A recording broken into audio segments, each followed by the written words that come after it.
Hello, everyone. Hey, it's great to see you. I'm really glad that you're here. So last weekend, Sharon and I flew to North Carolina to spend some days with our moms around Mother's Day, and it was really good to be with them. However, being with my mom last weekend means that I cannot be with her this weekend, and this weekend she turns 80 years old. She worships with us online, so would you mind celebrating my mom with me right now? Happy birthday. Happy birthday, Mom. I love you. Also, I just want to say, seeing Tinley baptized and seeing the photos of high school students baptized last week was just super encouraging. And I want to say to everyone who's been baptized recently, we're so proud of you. We're so glad you took that step to follow Jesus and trust in Him. And we want you to let us know if there's anything at all that we can do to help you along your way. We love you. During our time in North Carolina, Sharon and I saw friends who mentioned that they have moved back into a rental property. They were home owners in the past, but they are home renters again, even though they are younger than Sharon and me. And I don't know all the reasons, but as a result, they are enjoying this season of fewer homeowner concerns. Anybody know what they're feeling? They don't have to buy new appliances. They don't have to arrange for the repair of existing ones. The owner does all of that. They don't need to enter a due date for property taxes on their calendars because this is now the owner's responsibility. The wife told Sharon, when something needs fixed or replaced, I just call the owner and he takes care of it. Sounds like they have a good landlord, doesn't it? Now, for many people, owning a home is a long-term win, even if it comes with some hassle. But let's be honest, ownership comes with burdens and responsibilities too. My daughter and son-in-law bought a small house in Denver that was built in the 1940s. Despite a clean inspection, they replaced the air conditioner and much of the plumbing a few months after they moved in. They learned that when the previous owners did their own work on the house, the letters DIY meant damage it yourself, not do it yourself. They have battled pests. They have dealt with high-pressure salespeople and service providers who don't return phone calls. They were ecstatic first-time home buyers, but the responsibility of ownership has been stressful. And if that's true for those who own a single house, imagine the kind of pressure there is on those who own a giant company. I read a Wall Street Journal piece about an aging CEO. He's CEO of the parent company that controls some luxury brands, the names of which you will recognize: Louis Vuitton, Christian Dior, Tiffany. The company is currently worth $500 billion, and the man who leads it has to decide which of his 5 children has the chops to take the helm when he steps away. A lot is riding on his decision. You see, the upside to owning things, well, that's pretty obvious. The downside is the more you own, the more complicated your responsibilities and your relationships become. The notorious B.I.G. put it best: more money, more problems, right? Jesus spoke a parable that highlights some radical and important truths about money and things. It's a story of 3 men who are chosen to oversee a portion of their master's fortune. It's found in Matthew 25. It's often called the parable of the talents. But that is confusing to our modern ears because we think of a talent as a unique skill, as a rare gift, as an impressive ability, as in America's Got Talent. But long ago, the word talent was a unit of measurement, which equaled about 75 pounds. So this parable is about 3 men who are entrusted with various amounts of money, coins made of precious metal. The New Living Translation assumes that those coins were made of silver, and it renders the story like this. Jesus said, again, the kingdom of heaven can be illustrated by the story of a man going on a long trip. He called together his servants and entrusted his money to them while he was gone. He gave 5 bags of silver to one, 2 bags of silver to another, 1 bag of silver to the last, dividing it in proportion to their abilities. He then left on his trip. Now, Jesus spoke several parables that feature an owner, and the owner always represents, whom do you suspect? Normally, the owner is a reference to God, at least in the ultimate sense. So in this story, the owner places different amounts of money under the care of three people. One receives a bag with 75 pounds of silver coins. Another receives 2 bags, 150 pounds of silver. And a third receives 5 bags, which is 375 pounds of silver. Are you wondering how much those bags of silver are worth? I was wondering as I read about this, as I began to prepare. Based on the current price of silver, the single bag was worth $29,000. 2 75-pound bags of silver amount to $58,000. The 5-bag total is $144,000. Now, if this happened to be gold, you can just multiply that by several times. These 3 men are investment managers, and their job is to decide how the owner's money is going to be maximized while he is away on his trip. Now, are you surprised at all that the owner in a story that Jesus is telling does not distribute his property, his money evenly? It doesn't seem fair. So why did the owner do it the way he did? Why did he give 5 to one, 2 to another, 1 to yet another? Well, the answer is actually found in the parable as Jesus speaks it. Verse 15 says, the owner divided the money in proportion to their abilities. You see, he'd been observing these people. He knew what they were capable of, and he made a decision about how much he could entrust to each one. He did not give them equal amounts because they were not equally capable. Look, friend, it will be a breakthrough moment for you when you can bring yourself to say, God, I do not ask for what you have given to others.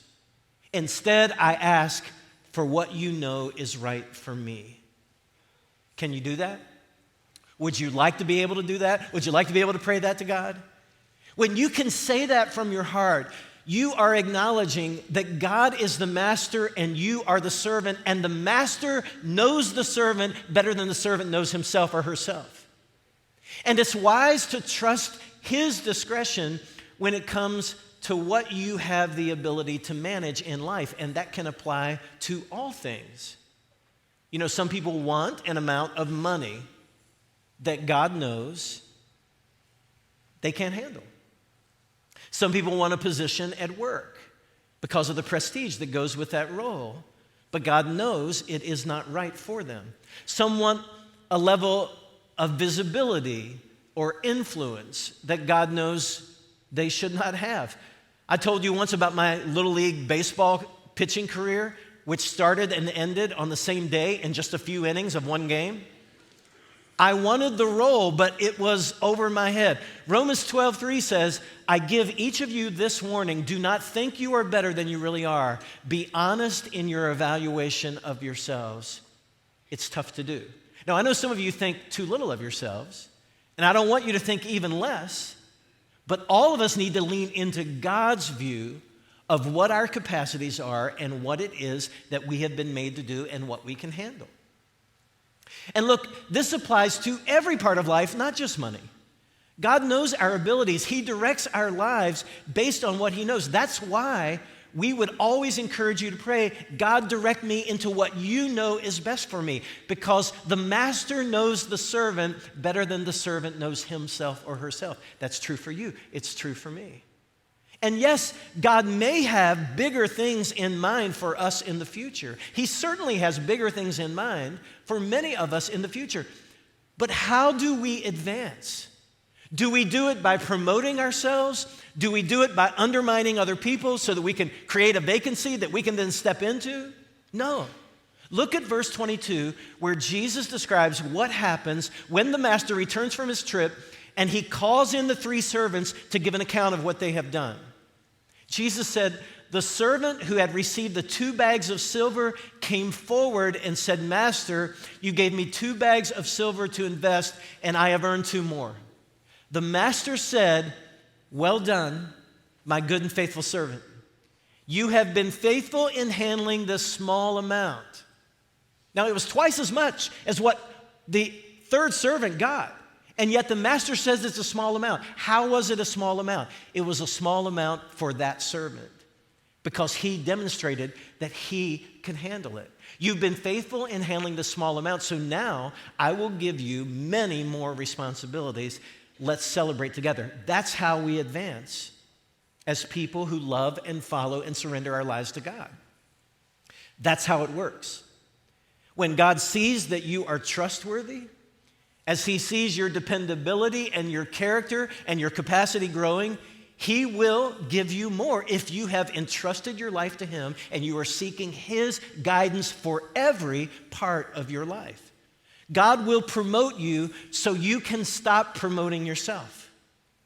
But right now, God has you, at least in some sense, where he wants you and where you belong. And that means that you and I can stop striving, we can stop whining, we can stop competing, and if we have resorted to it, we can stop backstabbing. We can reject the ideas in a little book I saw years ago called The Black Book of Corporate Politics that taught people how to step on other people in order to advance. And we can reject the bad advice given by celebrities and podcasters who stoke the wrong brand of ambition in us. And we can pour our energy into what God has given us to do. And we can trust him to notice and to know when it is time for us to be promoted.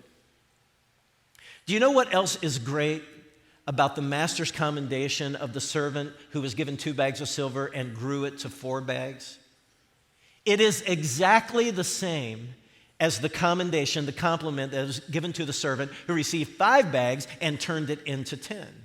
Exactly the same, word for word. So get this.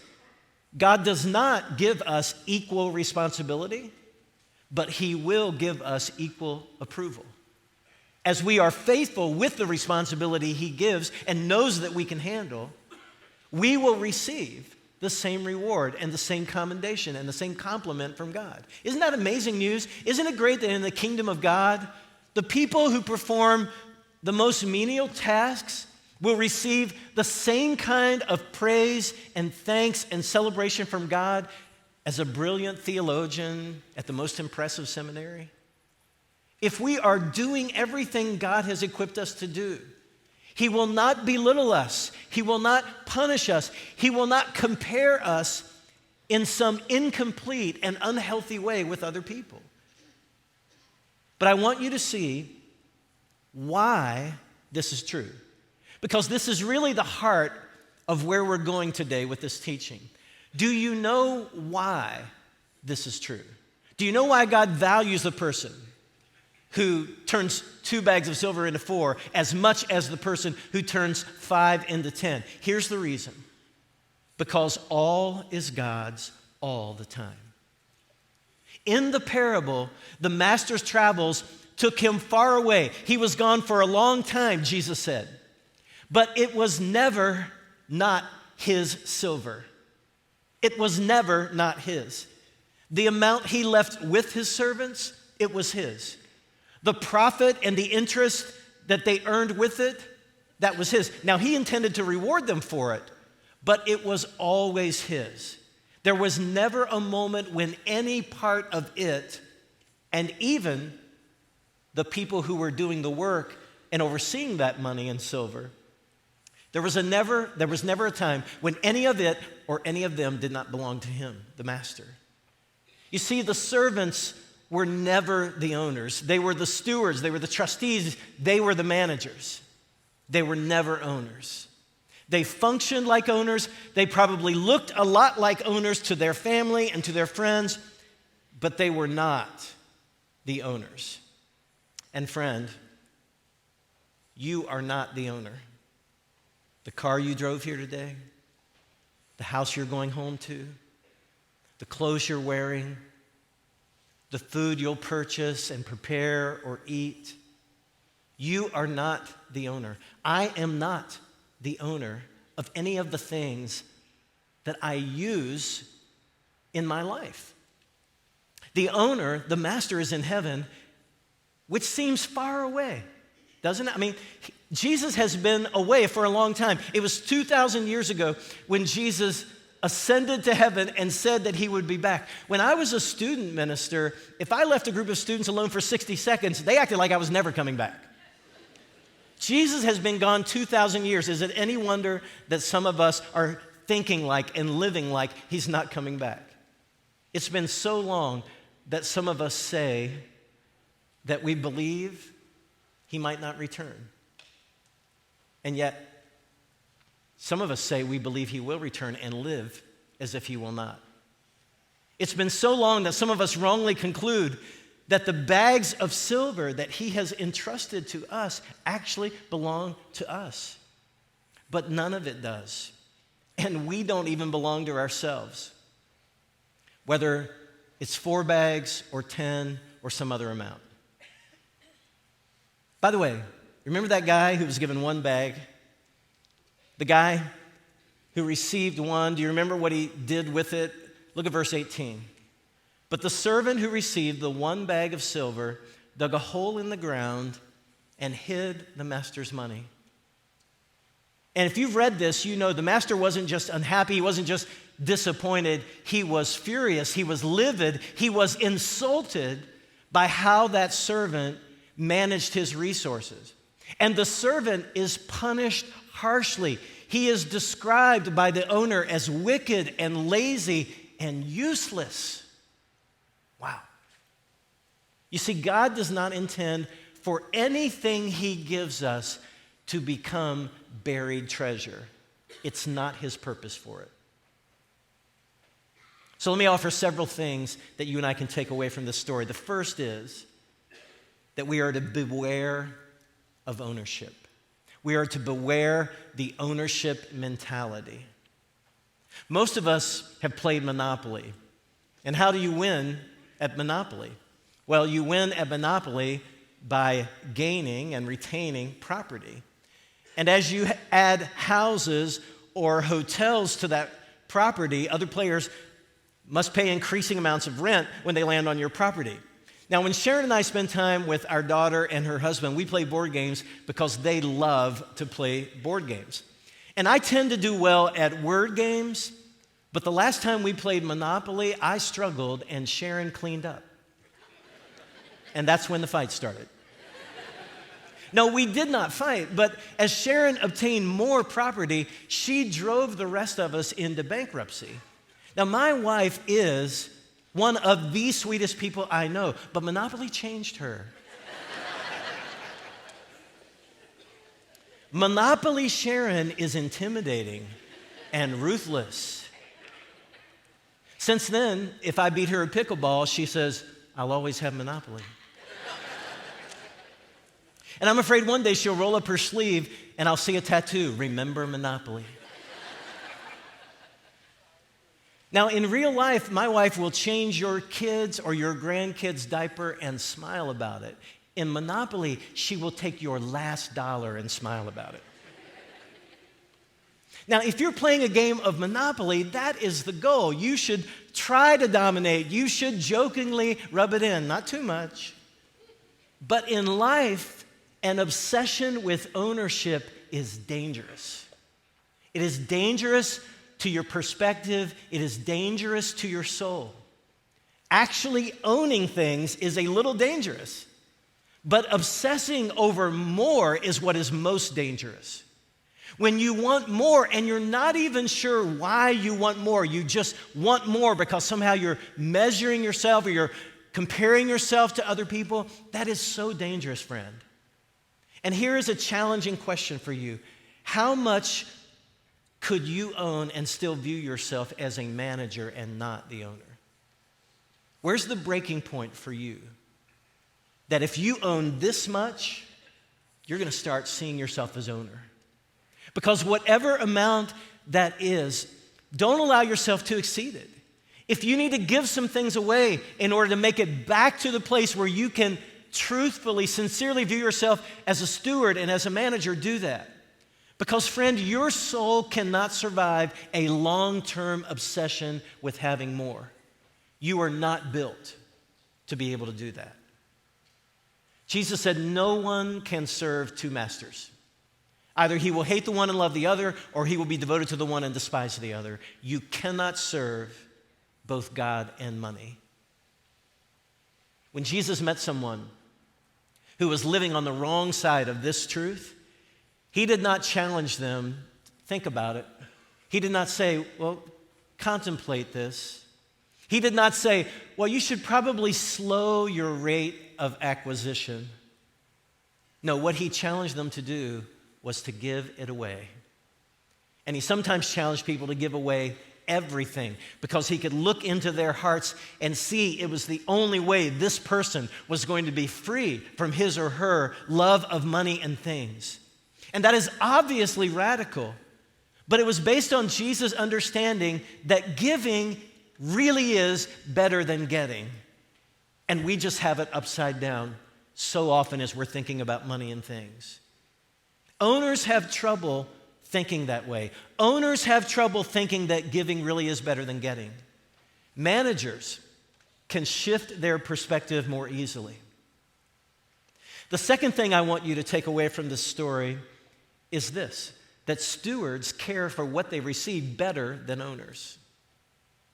Now, I thought about this for a while, and I even questioned it, but I think it's true. Not long ago, I got into my son's car in Arizona, and I noticed how clean it was. It even smelled fresh. And it made me smile because I recall the condition of his car when he was in college. Now, it's only fair to say that during the last 2 years of college, Evan was a very busy guy. He was a full-time student, but he drove 50 miles one way 5 times a week to work at a church. It was a crazy schedule. And to make that schedule work, he grabbed fast food every day. So he put Taco Bell bags and McDonald's bags in the back seat and in the floorboard of his car, and he didn't clean them out often enough.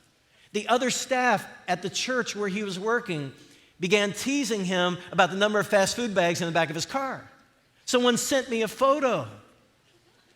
So the next time I spoke to Evan, I said, hey, dude, your car is becoming the wrong kind of legend among your coworkers. You might consider keeping it a little cleaner. Well, at 21 years old, he did not like receiving guidance that sounded like Dad was talking to a 16-year-old, and I could tell, so I asked if he thought I was saying too much, and he replied, well, it is my car, and I was prepared for that statement. And you know what I said? I said, well, it's the car you drive, but do I need to ask you who paid for it, whose name is on the registration, who covers the insurance? It was like the quintessential dad move, right? And sometimes a dad got a dad, you know? I knew before I said it that it was a dad move, but sometimes a dad got a dad. So I said, Evan, here's the thing. Ultimately, the car is not yours, and the car is not mine. It is God's car. It's His car. I could not have given it to you if God had not somehow provided it for me. And I don't want you to obsess over this car. I don't want it to become too important to you.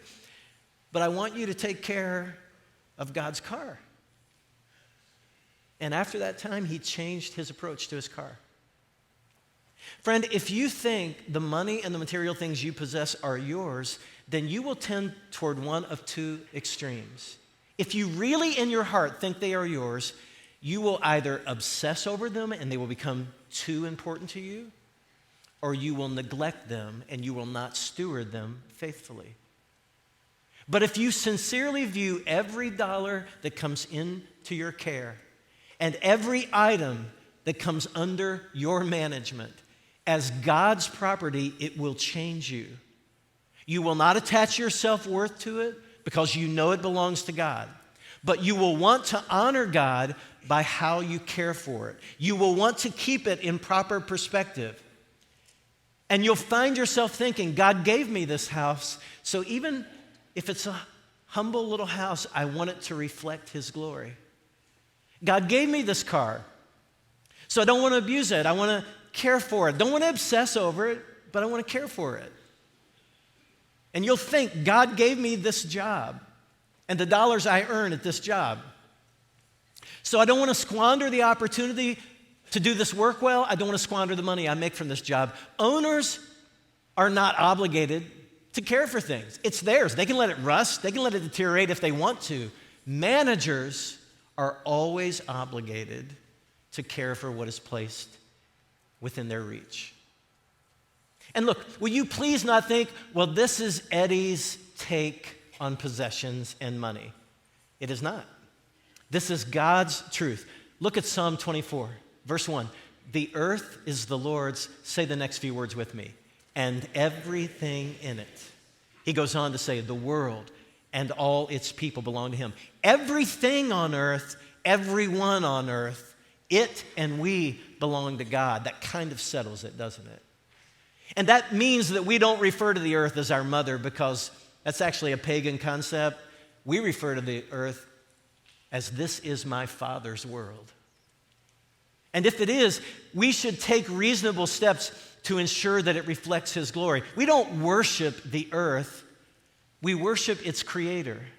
But we don't wreck it because it belongs to and came from the creator, and it's been placed under our care. And we extend this same trustee mentality to everything and everyone on the planet. Living things, material things. There may be a title that says you own the property on which your house is sitting, but the creator of that plot of land will always be the original and the ultimate owner of it. It started with him, it's going back to him. So if you think about it, the structure that sits on that property is his too. You live in God's house. You're a renter, even if you have a piece of paper that says you're the owner. In fact, the opportunity you have to earn, it comes from God. The abilities that you leverage in order to make money, that comes from God. Your life and the time you have on earth, those are gifts from God. And you and I are always and only managers. Other people may assume those things belong to us. Some may resent you for what you have. Others may admire you too much for what you have. But you cannot afford to think that way. In your heart of hearts, friend, you and I, we must own nothing. Ultimately, really, we own nothing, but we care for everything that God has placed within our reach. In fact, this is why we care for other people. We don't care for other people because we are mystically connected to them by some mysterious force in the universe. That's Star Wars theology, and it's nonsense. We care for other people because they were created by God and they belong to God. It is out of respect and love for God that we require ourselves to love other people, because we and they belong to him. Even when they dislike us, even when they scoff at what we believe, even when they advance ideas that we believe are harmful to people or offensive to God, we don't hate or stop caring for people for this one reason. It's the scripture that we just read. The world and all of its people belong to him. So here's one final takeaway from this parable, and you may be surprised by it. God intends money to be risked. That is not an endorsement of excessive spending or a permission slip for gambling or shopping addicts. But it is a challenge to the way that some people hoard money and give it so sparingly. In Jesus' story, why did the owner condemn the servant, the one who received the one bag of silver? What did the man do with that $19,000 that made the owner so angry? Did he steal it? Did he embezzle it? No, he allowed fear to determine what he would do with it. And he defended himself by saying, hey, I didn't want to risk your money, didn't want to lose your money. But the result was that he took a significant resource that the owner intended to be in circulation, which belonged to the owner and not to him, and he made that resource obsolete by burying it in the ground. And the owner had told him to risk it by investing it. And he thought he had a better plan. Some people love taking risks, right? I mean, that's the appeal of gambling to some people. It's why some people play the markets. It's the risk factor that they really love. Some people skydive because they love risk. During March Madness, I saw some college cheerleaders throw a girl 15 feet into the air. Look, if you're the smallest woman on a cheerleading squad, they're going to throw you. It is risky to be the smallest woman on a cheerleading squad, but people do it because they love it. What about the luge? I mean, people have died in that event. The running of the bulls, base jumping off of the skyscrapers, these things are about risk. I'll tell you one thing that's risky, being a passenger in Harrison Ford's airplane. How many times has that guy crash landed? It's not the Millennium Falcon. Someone needs to tell him that. Risk takers love the rush and the feeling that they are escaping the ordinary. But most of us, especially as we get older, are security seekers, not risk takers. We play it safe, we hedge our bets, we diversify our investments, we are entertained by the risks other people take, but we try to reduce risk for ourselves. And I am convinced that the aversion to risk is what keeps many people from having enough faith to entrust their money to God, to allow Him to be the owner of it, and to allow Him to direct them to give or to give more of it. I don't think it's greed or stinginess for most people. I think it's fear. And the first step to letting go is admitting, it is not mine. My life, my time, my ability, my property, my money, I own exactly nothing. And so when it comes to giving, I am literally playing with house money.